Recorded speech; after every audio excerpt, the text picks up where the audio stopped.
3절까지 말씀입니다. 신약성경 히브리서 1장 1절부터 3절까지 말씀입니다.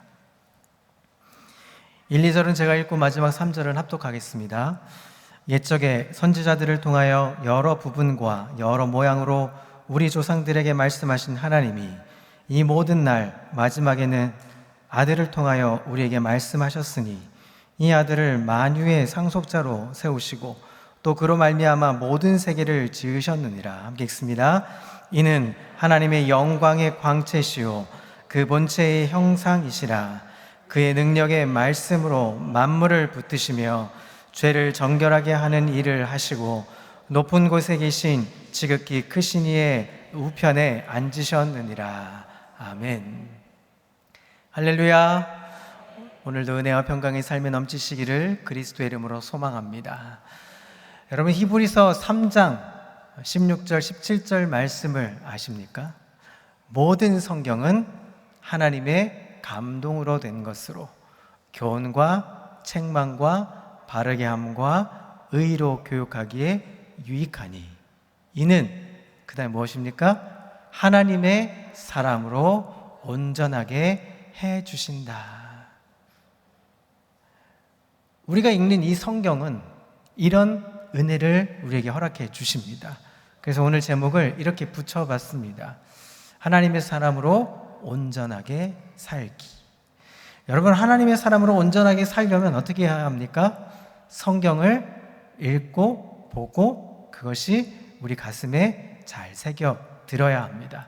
다시 말하면 하나님의 음성을 쫓아 살아가는 것. 우리가 부흥의 표가 무엇이었죠? 은총의 표적을 보이소서. 하나님의 은총의 표적 결국은 무엇입니까? 어디로 귀결됩니까? 바로 성경의 말씀으로 귀결되게 되어 있습니다. 오늘 히브리서 1장 1절부터 3절까지 말씀을 가지고 함께 은혜를 나누어 보려고 합니다.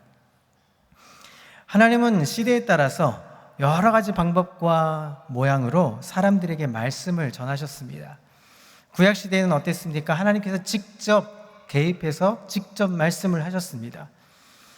그리고 하나님이 택한 몇몇 사람들에게만 하나님의 음성을 들려주셨습니다. 신약 시대에 들어와서는 예수님 당시에 사람들은 예수님의 음성을 직접 들었습니다. 제자들도 들었고 제자들이 아니었지만 예수님을 따라다녔던 사람들도 예수님의 설교, 예수님의 말씀을 들었습니다. 예수님 말씀 듣기만 했습니까? 예수님과 눈빛을 마주하게 되었고 또 그리고 악수도 청하고 그리고 아마 지나가시면서 많은 사람들과 악수하시면서 눈빛을 만져주시고 아마 그렇게 표현하셨을 겁니다. 최근에 우리 영화 관람 같이 하셨죠? 보신 분들은 기억이 나실 겁니다. 한 아이가 아버지의 이야기를 들으면서 예수님과 직접 대면하는 것과 같은 장면의 그 리얼함을 표현하는 그런 영화, 우리 애니메이션을 보면서 저는 그렇게 기억을 합니다. 저도 예수님 만났으면 좋겠다. 나도 진짜 그 당시로 돌아가서 예수님과 눈빛 한번 맞춰보면 참 좋겠다. 그런 생각을 해보기도 했던 영화였습니다. 어쨌든 이러한 내용을 정확히 표현한 것이 바로 성경 말씀, 오늘 읽었던 히브리서 1장 1절부터 3절의 말씀입니다. 오늘 1절부터 3절의 이 말씀을 이제 구약 전체를 통해서 하나님은 어떻게 사람들에게 말씀하셨는지를 한번 살펴보려고 합니다. 여러분, 우리들은 자주 이런 말을 하죠. 하나님의 음성을 듣는다. 하나님의 음성을 들어야 한다. 찬송에도 그런 내용이 많죠. 하나님의 음성을 듣고 하나님의 그 세미한 나의 작은 신임에도 응답하시는 하나님, 그런 내용들의 찬송을 고백하기도 합니다. 이것은 하나님의 직접 말씀하시던 구약시대의 방법은 아닙니다. 신약시대의 예수님의 방법도 아닙니다. 이것은 바로 성령님이 역사하시는 성령님의 음성이 됩니다. 구약시대에는 왕이나 또 제사장, 예언자들을 통해서 특별한 사람들에게만 말씀이 들렸고, 신약시대에서는 예수님을 만난 사람이나 혹은 예수님의 제자들이 말씀을 들었습니다. 그러나 이 성령의 시대, 성령이 오신 이후로는 말씀을 듣는 대상이 제한적이지 않았습니다. 성령님은 인종과 그리고 남녀노소 누구를 막론하고 직접 동일하게 찾아오시고 말씀을 들려주셨습니다. 그것이 무엇입니까? 바로 기쁜 소식, 굿뉴스, 바로 복음인 것입니다. 누구든지 주의 이름을 부르는 자는 구원을 얻게 될 뿐만 아니라 무엇을 합니까? 성령을 사모하는 자는 성령을 받게 되어 있습니다. 그래서 성령님은 우리 안에 거하시는 것이죠. 성령을 받은 사람들은 누구든지 성령의 음성을 듣게 되는 것입니다. 성경을 읽을 때 혹은 기도할 때 오늘 이 밤에 성령님을 사모하고 성령님의 임재를 기대하는 우리 모두가 하나님의 임재, 성령님의 임재를 경험하게 되는 것입니다. 여러분, 바람은 공간에 옵니다. 그리고 불은 사람에게 임하시는 것입니다. 오늘 이 공간에 우리의 성령의 바람이 불기를 소망합니다.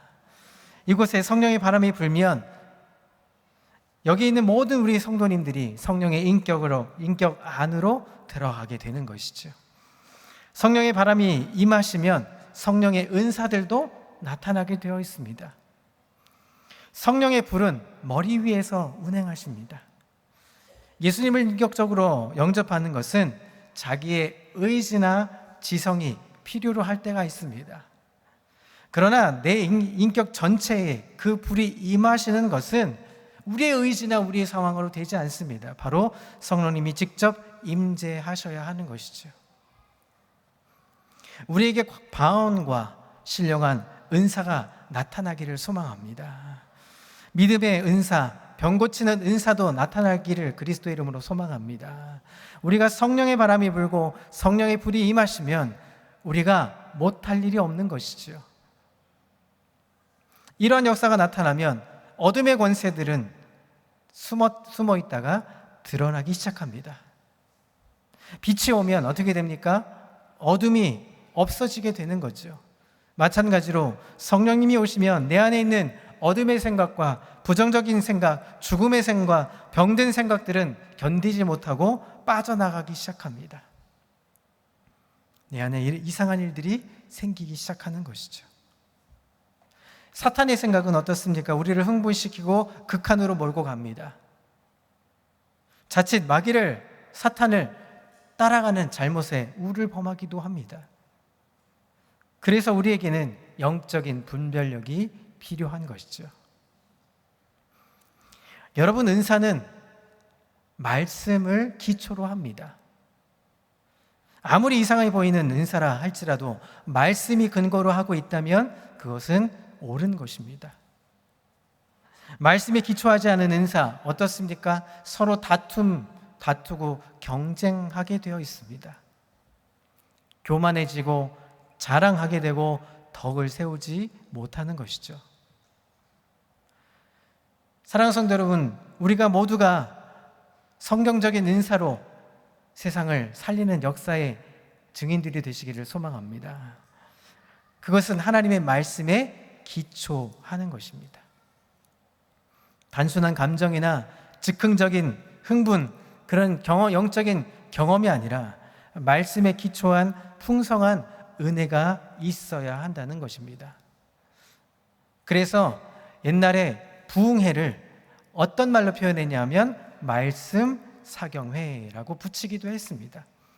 말씀을 통해서 그 깊이와 넓이를 더하고 각종 은사를 우리가 경험하게 되는 것이죠. 우리 안에 더러운 것들, 어둠의 권세들, 그것들을 물리칠 수 있는 방법은 성령 안에 있을 때, 하나님의 말씀을 듣고 있을 때, 하나님의 음성을 듣고 있을 때 가능해지는 것입니다. 여러분, 우리 중에 말만 하면 상처를 주는 사람들이 있습니다. 그것은 성령의 사람이라고 말할 수 없을 것입니다. 사람들이 우리의 말을 들으면, 내 말을 들으면 기분이 좋아지고 평안해져야 하는 것이 당연한 것이죠. 우리의 말을 들을 때 사랑이 생기고 용서할 수 있게 된다면 얼마나 좋겠습니까? 그것이 바로 새 방언이라고 성경 말씀은 기록하고 있습니다. 성령님이 오시면 어둠의 권세의 언어가 아니라, 닫혀있는 언어가 아니라 하나님의 언어가 생기고 내 입에는 축복의 권세의 말씀이 생겨나는 것입니다. 우리가 복음을 전파하는 이유는 무엇입니까? 내 말의 권세가 아닙니다. 하나님께서, 성령님께서 우리를 인도하셔서 성령님이 하시는 말씀을 전하게 되는 것입니다. 바로 생명의 말을 하기 시작하는 것입니다. 여러분, 하나님의 음성은 내가 결심하는 것과는 다른 것입니다. 제일 중요한 것은 하나님이 느껴지느냐 하는 것이죠. 어떤 사람은 마음이 굳어지고 돌멩이 같아서 아무것도 느껴지지 않는 것이 있습니다. 여러분, 사랑하는 사람이 옆에 있으면 어떻습니까? 마음이 두근두근 합니다. 지난 수요일에 우리 조효세 목사님이 한 말이 있어요.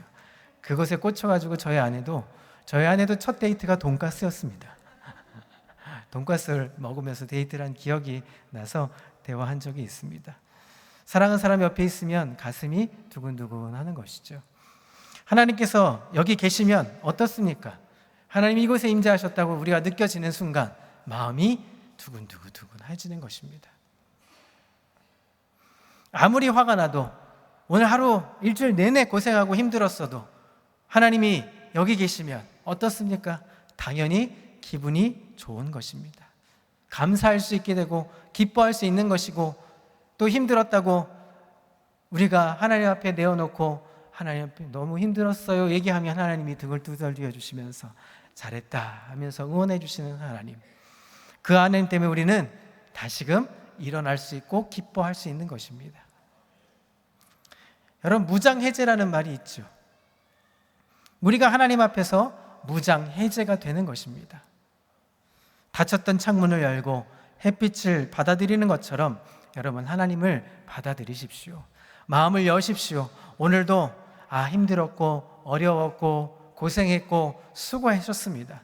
그렇다면 하나님은 넓은 마음으로, 이 넓은 마음으로 우리에게 안아주시는 하나님이 되어주시는 것입니다.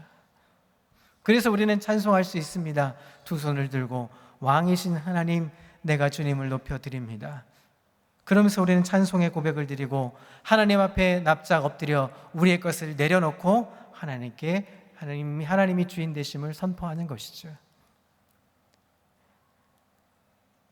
이렇게 우리가 고백하는 순간 불안했던 마음, 요동쳤던 마음, 우울했던 마음이 변해서 하나님의 임재와 하나님의 평강이 우리 안에 생겨나는 것입니다. 이렇게 평강에 있을 때 비로소 하나님의 음성이 들리기 시작합니다. 하나님과 싸우면 하나님의 음성을 들을 수 없게 됩니다. 우리가 그분의 이름을 높여드릴 때 그분의 음성이 들리기 시작합니다. 관계가 회복되어야 여러분 음성을 들을 수 있죠. 관계가 회복되지 않으면 절대로 음성을 들을 수가 없습니다. 여러분, 서로 등지고 대화하면 대화가 됩니까? 서로 눈빛을 맞추고 서로의 모습을 보면서 말을 할 때 비로소 서로의 음성이 들리는 것입니다. 하나님과의 관계도 마찬가지입니다. 우리가 서로의 음성을 들을 수 있는, 우리가 첫 번째 해야 할 것은 바로 하나님과 마주하는 것입니다. 자, 하나님의 음성을 어떻게 들을 수 있을까요? 믿음의 선배들이 가르쳐준 쉬운 방법이 하나 있습니다. 우선 문제에 대한 하나님의 뜻을 알고 싶은 것이 있을 것입니다. 여러분, 오늘 왜 나오셨습니까? 하나님 말씀 듣고 기도해서 뭐 하시려고요? 열매 맺으려고, 응답 받으려고 오시지 않았겠습니까? 그렇다면 하나님의 뜻을 알고 싶은 마음이 아마 있으실 겁니다.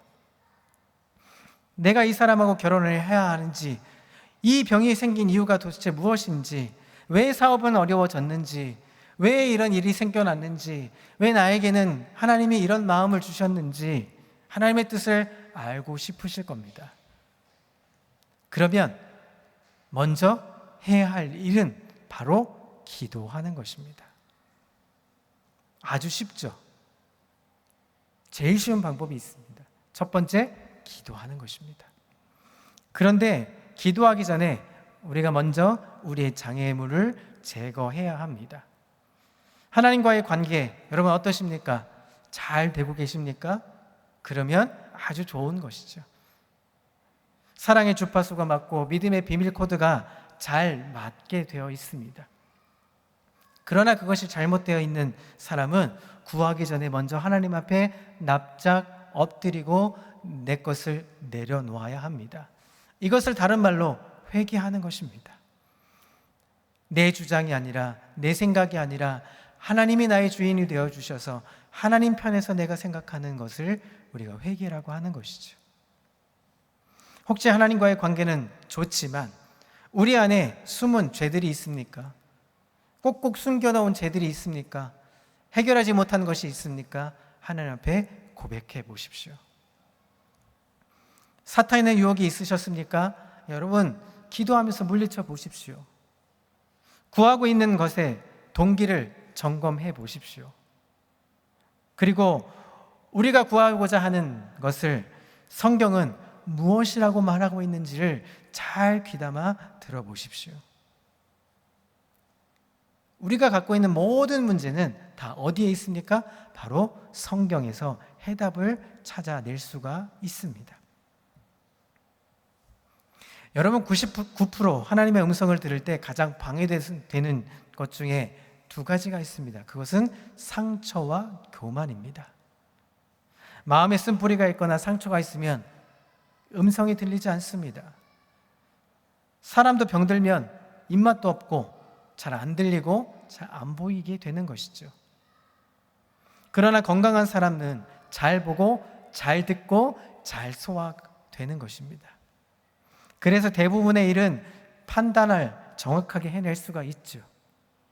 감정이 혼란스럽고 이기심이 있고 동기가 불순하면 헷갈리기 시작합니다. 여러분, 하나님께서는 잠잠하라고 하십니다.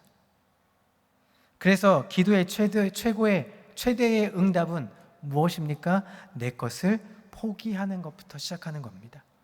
기도할 때 어떤 것부터 해야 한다고요? 포기하는 것부터 해야 하는 것입니다. 내려놓는 것입니다. 하나님의 뜻대로 하실 수 있도록 내 것을 내어드리는 것입니다.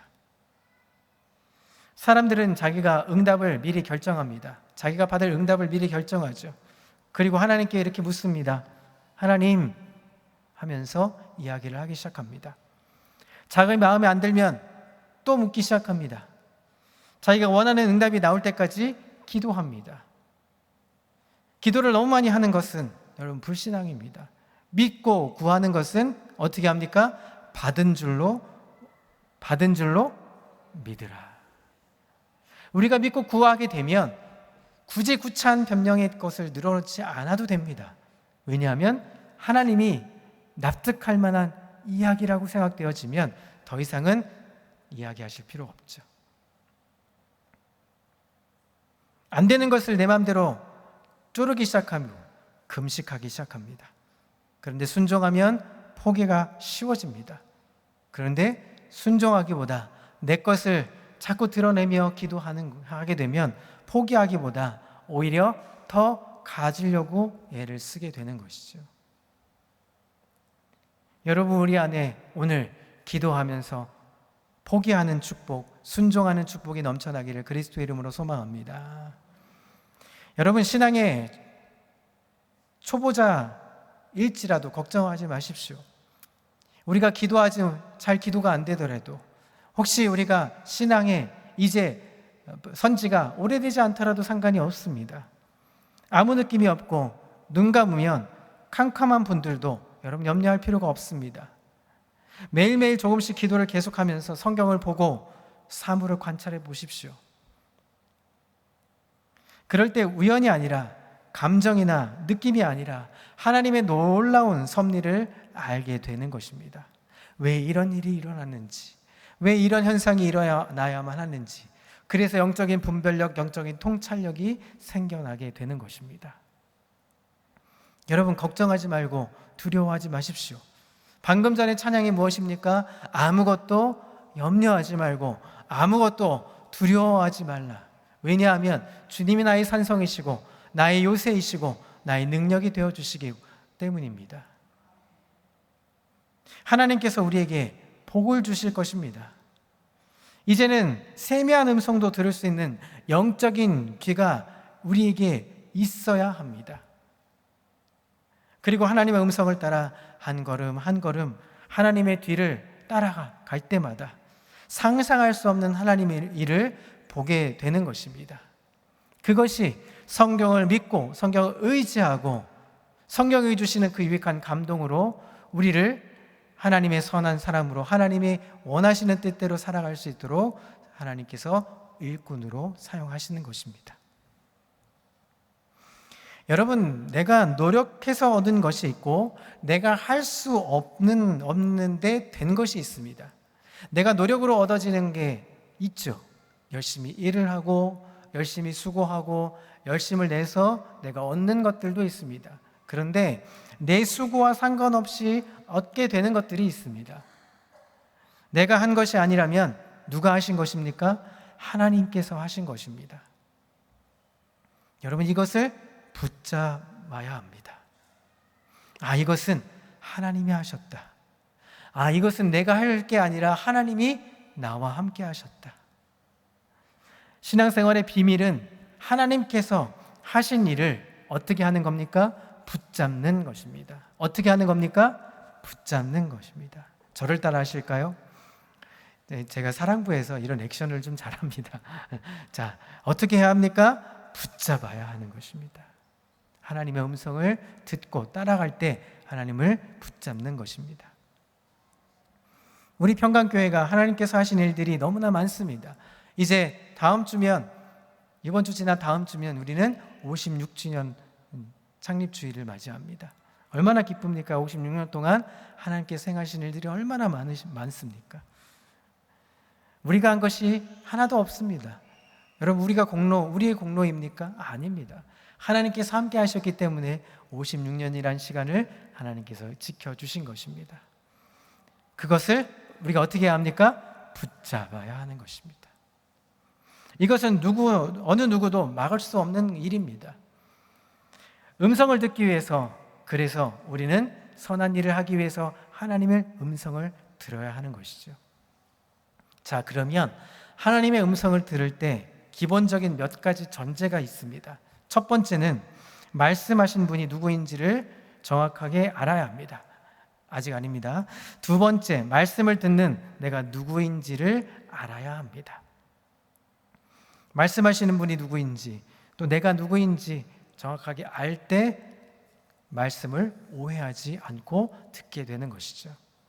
자, 그러면 성경에 나타난 하나님의 특징이 있습니다. 세 가지로 한번 보려고 합니다. 자, 첫 번째, 하나님은 말씀하시는 분이십니다. 하나님 어떤 분이시라고요? 말씀하시는 분이십니다.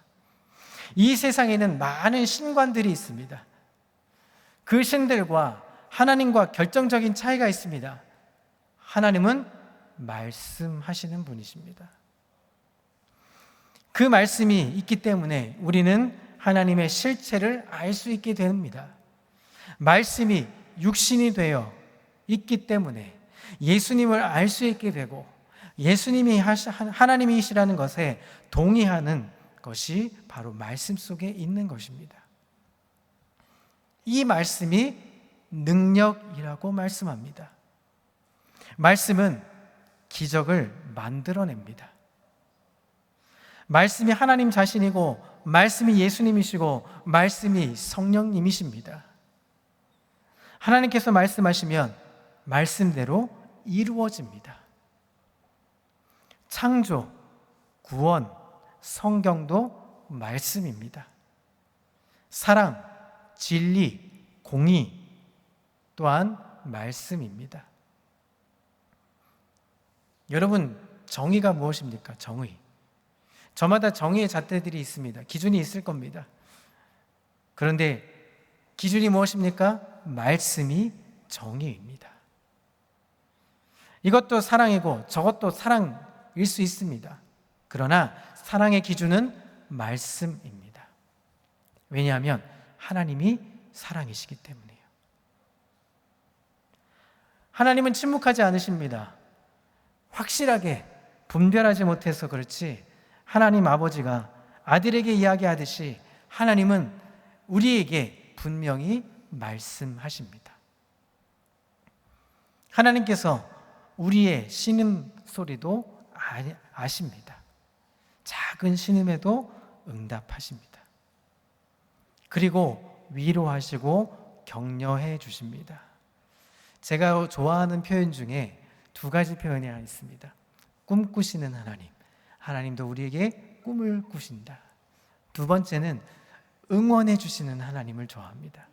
하나님, 이렇게 어렵게 나온 이 자리에 하나님은 우리의 외마디 기도에 작은 신음에 응답하시면서 등을 툭툭툭 두드리면서 잘 왔어 해주시는 하나님의 그 세미한 음성, 얼마나 은혜가 되고 위로가 되는지 모릅니다.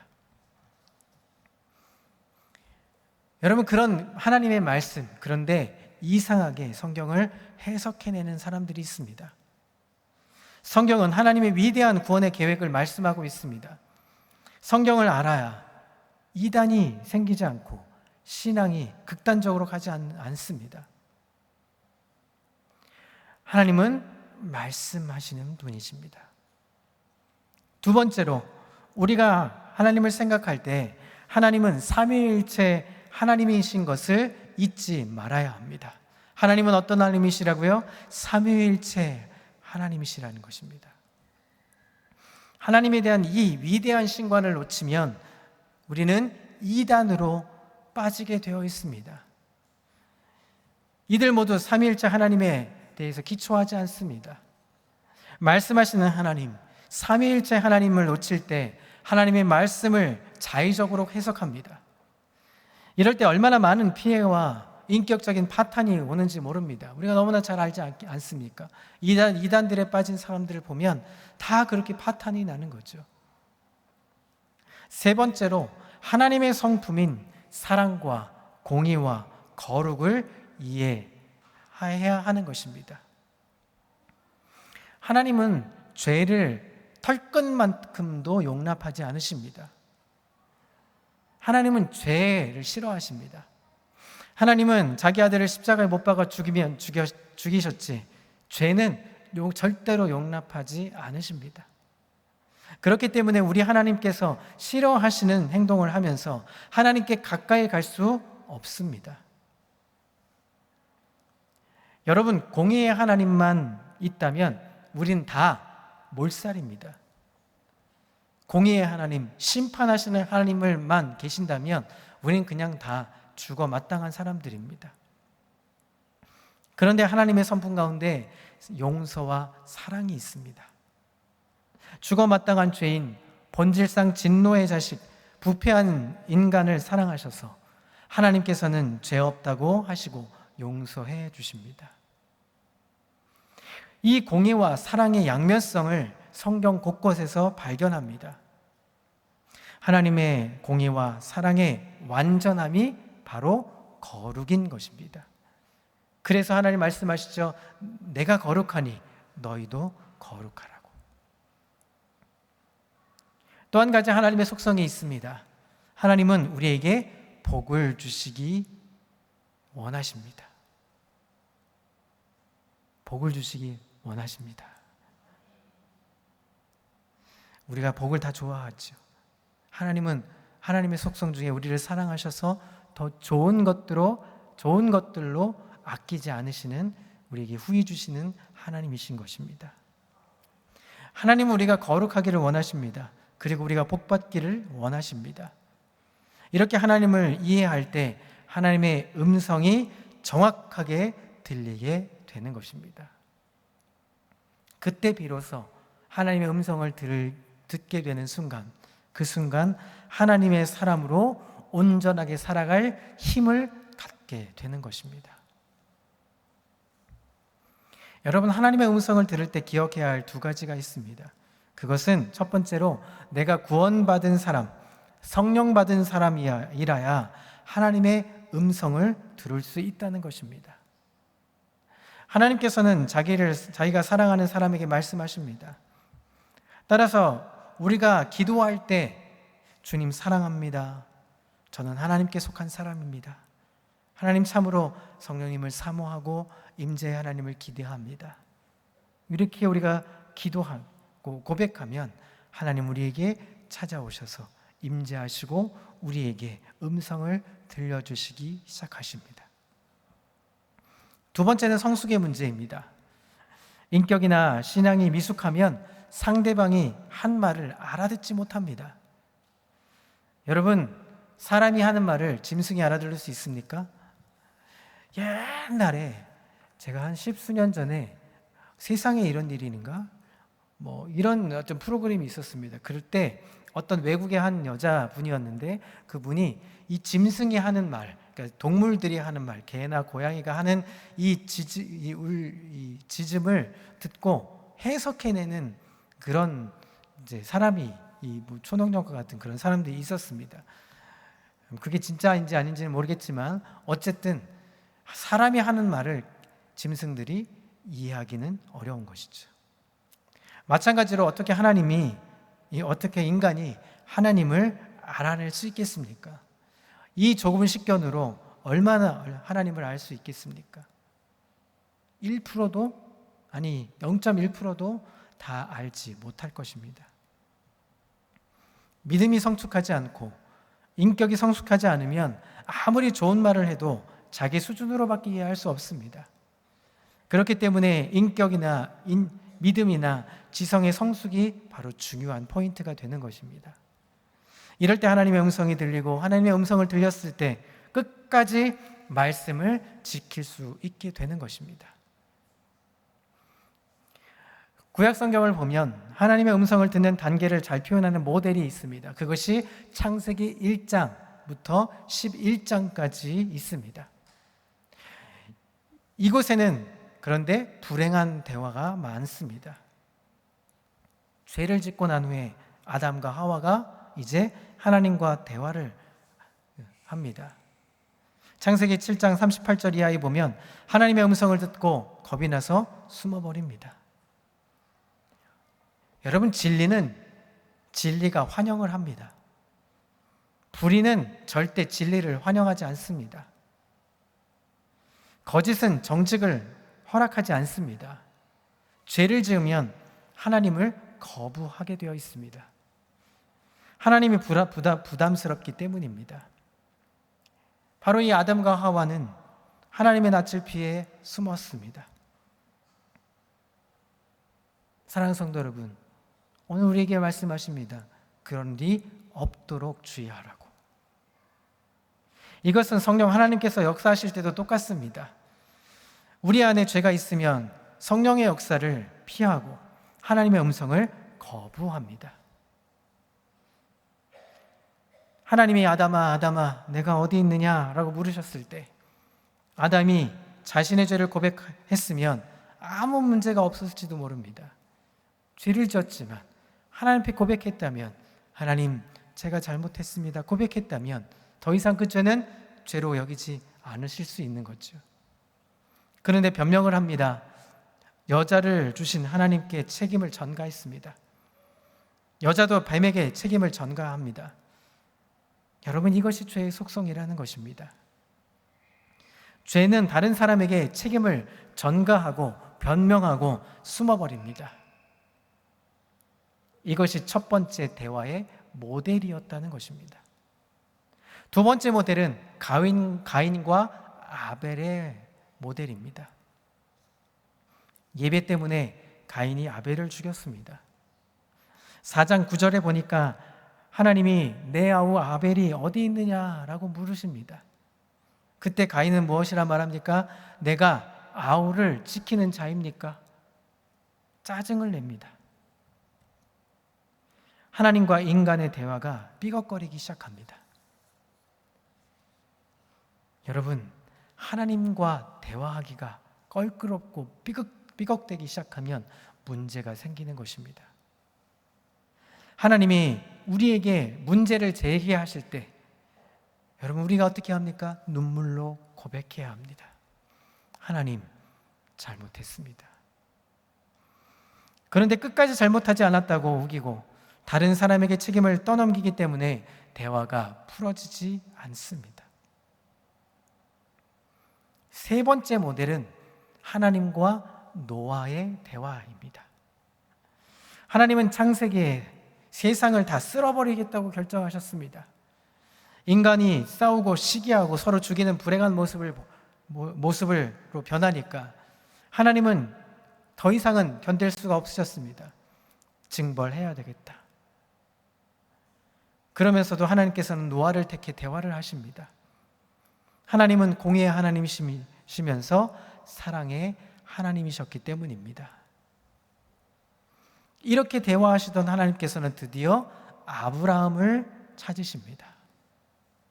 심판을 당할 수밖에 없는 저주스러운 인간과 이 관계를 하나님은 구원하는 관계로 만드시기 위해서 믿음의 조상을 만드십니다. 그렇다면 아브라함에게 하나님이 보시기에 믿음이 좋은 믿음이 있었습니까? 아니었습니다. 정말 형편없는 모델이었습니다. 아브라함은 하나님을 믿으면서도 믿지 않았습니다. 신뢰하면서도 신뢰하지 않으려 했습니다. 그렇지만 믿음의 조상을 만들어야 했기 때문에 먼 훗날 인류를 구원할 메시아가 올 수 있어야 했기 때문에 하나님은 아브라함을 끝까지 포기하지 않으셨습니다. 이 원대한 하나님의 계획을 아브라함이 알 수 없었죠. 사랑하는 성도 여러분, 하나님은 우리를 절대로 포기하지 않으십니다. 왜 하나님이 우리를 구원했는지 우리는 알 수 없습니다. 여러분, 우리가 왜 구원받았습니까? 우리는 죄인이고 여전히 죄를 짓고 여전히 하나님 곁에 가는 것보다 세상을 가는 것이 더 즐거운데요. 그런데 그 구원 절대로 이해할 수가 없습니다. 왜 내가 구원받았는지, 왜 하나님이 나를 사랑하셨는지, 왜 내가 하나님을 사랑할 수밖에 없는 자로 내가 여기 세워졌는지. 우리 가운데 하나님의 위대한 종이 나올지도 모르는데 아무도 모르는 것이죠. 아브라함뿐만 아니라 이삭과 야곱도 그렇게 하셔서 믿음의 조상이라는 틀을 만드셨습니다. 야곱 같은 사람, 성경에 보면 야곱이 절대로 믿음의 조상이 될 수가 없죠. 하나님은 그런 사람도 만나주시고 구원을 약속하시고 꿈을 주셨습니다. 요셉은 메시아의 모습을 보여주기 위해서 모델로 세우셨습니다. 그리고 하나님은 떨기나무 가운데서 모세를 만나주셔서 애굽에서 자신의 백성을 이끌어내어 구원의 드라마를 보여주십니다. 이후에 여호수아를 보내주셔서 가나안 땅을 점령하는 모델로 만드셨습니다. 사사기를 통해서 인간의 형편없는 모습, 정치, 경제, 사회를 하나님께서 통치하시는 모델을 새롭게 제시해 주셨습니다. 분열된 이스라엘이 어려울 때마다 하나님께서는 예언자, 선지자들을 보내셨습니다. 역사의 혼돈 가운데서도 하나님의 음성은 절대로 끊이지 않으셨다는 것입니다. 그들은 모두 메시아의 탄생을 예고했습니다. 클라이막스, 자기 아들을 예수를 세상에 보내셔서 하나님 스스로 온 인류의 죄를 위해 죽고 부활의 영광 가운데로 이끄신 것입니다. 사랑하는 성도 여러분, 하나님의 사람으로 온전하게 살기 위해서 우리는 하나님의 음성을 들어야 합니다. 하나님의 음성을 들으면 우리가 하나님의 사람으로 온전하게 살아가는 기초를 만드는 것입니다. 성령의 음성을 듣는 우리가 알아야 할 것이 있습니다. 구약시대에 하나님께서 인간에게 어떻게 말씀하셨는가 하는 것이죠. 이것이 예수님께서 우리에게 오셔서 말씀하시는 것과 연결됩니다. 그리고 이것은 오순절로 이어집니다. 이런 기초 위에 성령의 음성을 들을 때 성령님께서 인격적으로 역사하신다는 것을 우리가 알게 되는 것입니다. 그리고 그 아는 것을 그치지 않고 우리는 복음을 증거하게 되는 것입니다. 성령을 받게 되면, 권능을 받게 되면 어떻게 합니까? 땅끝까지 그 복음을 전파하는 사명자로, 소명자로 우리를 부르시는 자리까지 가게 되는 것입니다. 사랑하는 성도 여러분, 이제 말씀을 정리해 보려고 합니다. 모든 성경은 하나님의 감동으로 된 것으로 교훈과 책망과 바르게 함과 의로 교육하기에 유익한 이 성경을 우리가 아는 것으로 그치지 않고 하나님의 온전한 사람이 되기 위해서 매일매일 하나님의 음성을 듣고 그 음성을 쫓아서 능력의 말씀이신 이 예수님을 본받아 이 땅 가운데 복음의 증인으로 삼고 우리가 이 땅 가운데 세상 앞에 나아가 복음 전도자로, 사명자로 그 표적을 계속해서 드러낼 수 있는 아름다운 평강의 우리 모든 식구들 다 되시기를 그리스도의 이름으로 소망합니다. 기도하겠습니다. 하나님 아버지, 지난 한 주간 우리를 돌보시고 이끄신 하나님께 감사드리며 이제 세상 앞에 우리는 다시금 섭니다. 오늘 주신 말씀처럼 하나님의 사람으로 온전하게 살아가기 위해서 예수님께서 이 땅에 오시고 능력의 말씀으로 우리를 드러내신 그 영광스러운 예수님을 믿고 의지하는 삶, 하나님의 음성을 들으며 사는 삶, 그 증인된 삶으로 살아가기에 부족한 우리 모습이 되게 인도해 주옵소서. 함께 하시는 하나님의 영광을 바라보는 시간 되기를 소망하며 예수님의 이름으로 기도합니다. 아멘.